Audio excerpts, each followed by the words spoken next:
ఈనాడు group సంస్థల chairman Ramoji Rao అస్తమయంపై TDP అధినేత నారా చంద్రబాబు నాయుడు తీవ్ర దిగ్భ్రాంతిని వ్యక్తం చేశారు. ఒక సామాన్య కుటుంబంలో పుట్టి అసామాన్య విజయాలు సాధించిన రామోజీరావు మరణం తనను తీవ్ర ఆవేదనకు గురిచేసిందని చంద్రబాబు అన్నారు. అక్షర యోధుడిగా పేరున్న ఆయన రామోజీ తెలుగు రాష్ట్రాలకు, దేశానికి అందించిన సేవలను గుర్తు చేసుకున్నారు. కొద్ది రోజులుగా అనారోగ్యంతో ఉన్న ఆయన తిరిగి కోలుకుంటారని తామంతా భావించామని, కానీ ఇలాంటి వార్త వినాల్సి వస్తుందని అనుకోలేదని చంద్రబాబు అన్నారు. రామోజీరావు తెలుగు వెలుగు అని, ఆయన మరణం తెలుగు జాతికి తీరని లోటు అని చంద్రబాబు ఆవేదన వ్యక్తం చేశారు.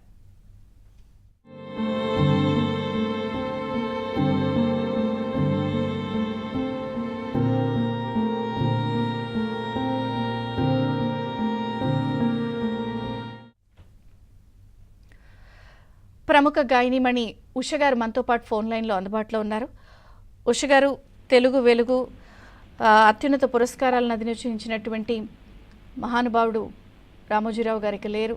సో మీలాంటి వాళ్ళకి ఖచ్చితంగా ఆయన సంస్థల ద్వారా పాడుతా తీగ అలాంటి